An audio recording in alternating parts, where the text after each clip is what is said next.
Pozdravljeni! V tem prvem uvodnem prispevku iz Velike nagrade Velike Britanije bom spregovoril o tistih zgodovinskih dogodkih, ki so se zgodili na progi v Silverstonu, o spremembah, ki jih bomo videli letos, pravzaprav tudi o značilnostih same proge v Silverstonu ter o zadnjih novicah iz sveta Formule 1. Silverstone je zgodovinsko izjemnega pomena za Formulo 1, kajti v sezoni 1950 je bila tu sploh prva dirka za svetovno prvenstvo. V sezoni 51 je tu skuderija Ferrari z Gonzalesom dosegla svojo prvo zmago, v sezoni 1979 pa Claire Regazzoni za Williams prav tako doseže prvo zmago. V sezoni 1999 je Michael Schumacher imel tisto znano nesrečo, kjer si je zlomil nogo, a meni se mi zdi pomembno tudi omeniti dirko Jima Clarka v sezoni 1965, ko je v zaključnih fazah dirke njegov motor začel izgubljati pritisk olja in Clark je tako te dolge, hitre ovinke v Silverstonu peljal v prostem teku, vzel je kontakt motorju, prav zato, da ga je ohranil in tako zmagal pred rojakom Grahamom Hillom v BRM-u. Kljub temu, da je izgubljal približno 2 sekundi na krog, je zmagal s 3 sekundami prednosti. Ena izmed tistih dirk, katere se bolj malce omenja, a vseeno pokaže, kako tehnično znanje in kako iznajdljivost so včasih imeli vozniki Formule 1.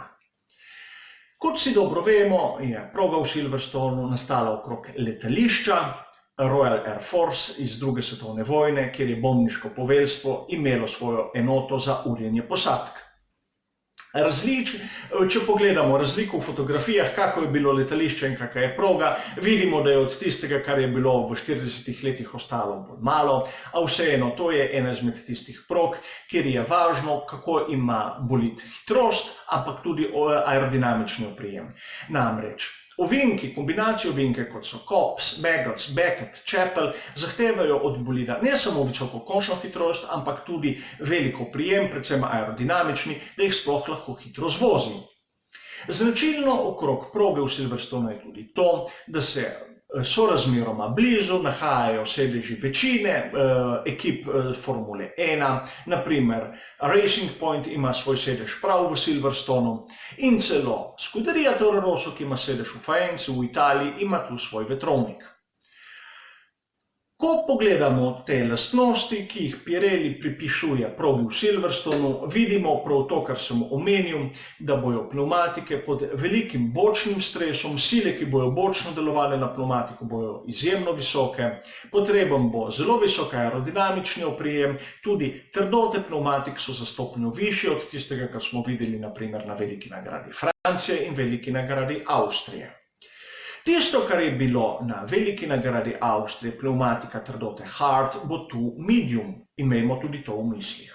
Zato bojo tiste lastnosti, ki smo jih še videli kot zmagovalne na Veliki nagradi Avstrije, na Veliki nagradi Velike Britanije, dane pod dvom. Verjetno bomo videli znova premešanje teh razmer sil na štartnem razporedu.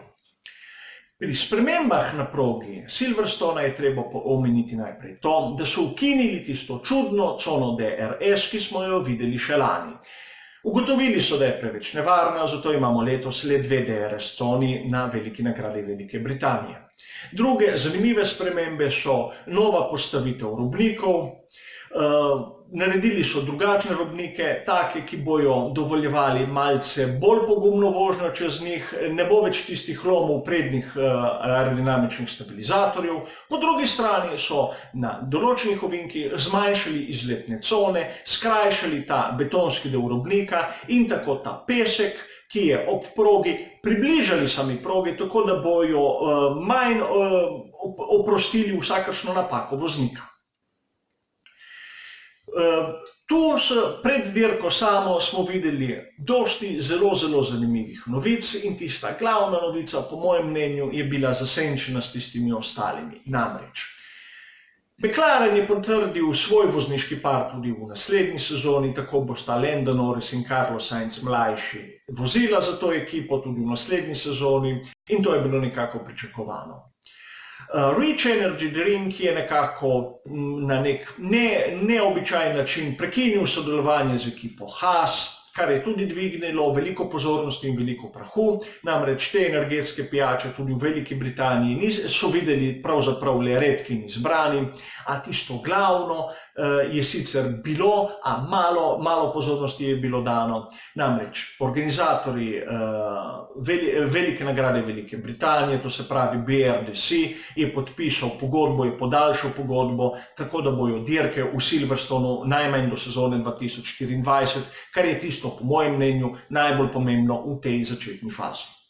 Mi se bomo seveda videli tudi v živo za kvalifikacije in dirko na Facebooku, tam bom v živo predvajal, vabljeni, da se mi pridružite. Vkolikor imate kakšna vprašanja, tudi v živo se bom potrudil vam odgovoriti.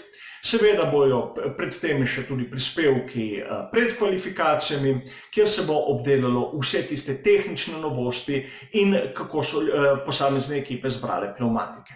Zaenkrat pa hvala za vašo pozornost, pa nasvidenje.